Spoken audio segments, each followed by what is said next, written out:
thank you for joining me for another ITY and Alex on Tech video. I'm here today with Thierry Bonfante. He is the VP of Global Product Management for Cloud at Epicor. Welcome to the program. Thank you, Alex.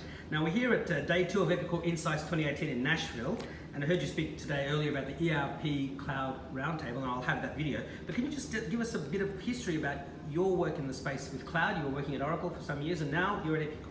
Correct. Yeah, so I started really to get engaged in the cloud probably around 10 years or so ago, when Oracle was really starting an early on transition into the cloud. I mean, I remember in 2000 hearing about the first SaaS application, software as a service, and here we are, 18 years later, it's quite mature. So anyway, please keep going. And so, yeah, so I was part of the supply chain management team at Oracle, and then moved into more of a platform as a service role, enabling all the applications to transition into the cloud. And so I joined Epicor to really help with the acceleration into the cloud. We have great products, great customers, and a huge opportunity into the cloud, and so I'm pretty excited to be here for my first insight. Yeah. Now there were some major announcements about Epicor and cloud, including your deal with Microsoft. So just go into a little bit more about that. Sure. So that's definitely something we worked very hard on, and we were really looking forward to be able to share that news.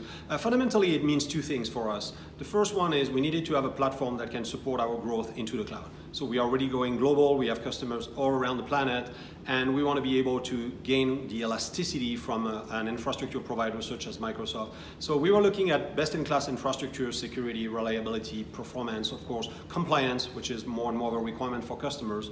But then on top of the infrastructure, we were looking at this partnership as a way to accelerate innovation, because they are an infrastructure but also a platform as a service provider. And so that, to me, as a product person, it's really exciting, because suddenly we have access to that library of cloud services that we can use to faster innovate in things like machine learning, IoT, search, etc. So it is really a new era opening for what we can do into the cloud, and I'm very excited and proud about it.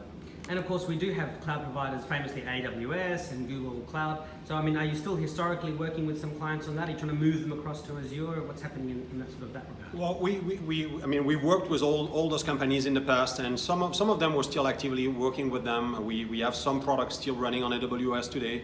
We're not necessarily looking at this thing as a very dogmatic choice. Sure. We wanted to have a standard partner that we could grow globally on. But certainly, I mean, cloud-to-cloud communication is something very easy to do.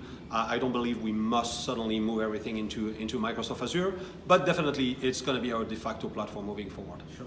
And one of the questions that came to my mind was, Microsoft obviously is trying to get its own customers using their own Azure cloud services. One of your customers that I bumped into, who also happened to be from Australia, was coming to this conference, and then we're going to a Microsoft conference next week to try and sort of evaluate who they should go with.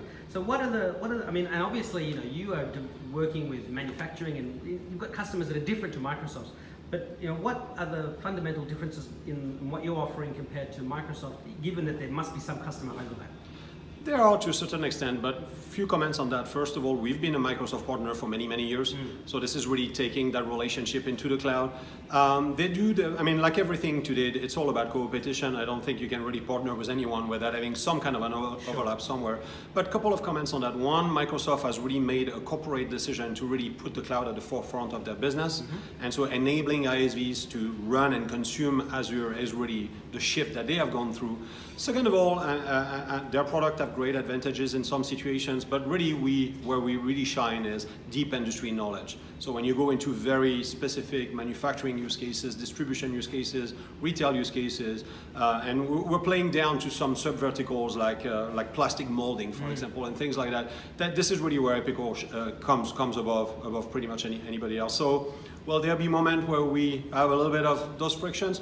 Maybe, but overall, I think so far it's off to a great start, and we're very, very excited. Sure. And one of the things that was in yesterday's keynote was that it's not all about the cloud. You have customers on-prem, there's hybrid cloud. I was having a chat with your regional director for Australia, New Zealand, and Pacific, Greg O'Lone, who said that he actually had some customers who, prior to this announcement, went to the cloud and then they went back to on-prem. So, I mean, Epicor's obviously able to cover all those scenarios. That's correct, and that's something that we're very, very, very proud of, and we will continue to do that. It's all about choice. Fundamentally, cloud is not an end in itself. It's a business strategy. It's a very powerful way to innovate, but we realize that we have customers all around the globe in very different phases in that journey, and we want to make sure that we're not forcing something that they are not ready for. So, if you are fully on-prem, if you are fully cloud, if you are somewhere in between with hybrid cloud and on-prem, if you want to toggle between one and the other. That's one of the beauty and the choice and the flexibility that Epicor provides that we provide to our customers and that we will continue to provide.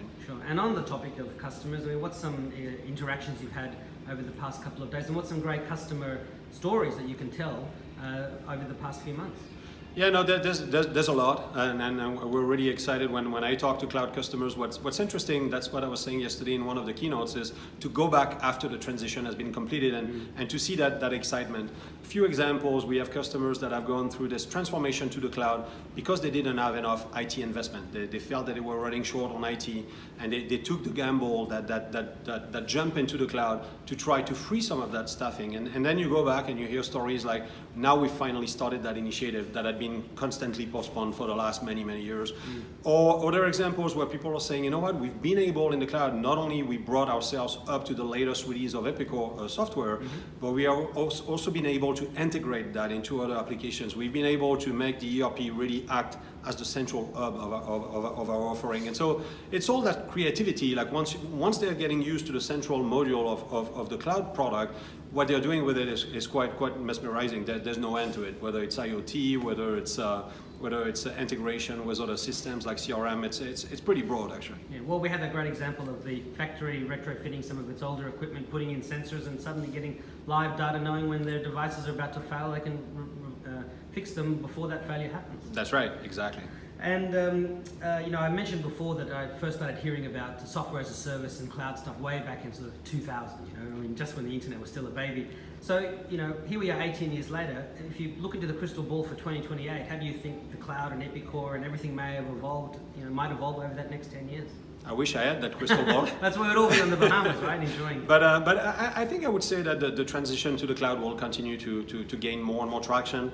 I think the model is just unstoppable. It's flexible. It's cost effective. It's fast innovation. And the more time goes by, more and more of the millennials will reach the market, post-millennial. I have young kids and they're used to those models basically before they even could read. Yeah. And so I really don't see how this model can fundamentally stop. I'm a big believer into machine learning, into leveraging data to drive business decisions, a big believer in automation and robotics. So there's a lot of really exciting things that are happening, and because of our deep tie to the market, we will be part of that and drive innovation for customers. Now, as we get towards the end of the interview, I always like to just ask a personal question, which is to see if you could please share some great advice you've received in life to help you get where you are today. Yeah, I mean, one of my first managers in product management years ago gave me that tip, which I always use when I have somebody joining my team, is basically it boils down to ask why not, and have fun. Yeah.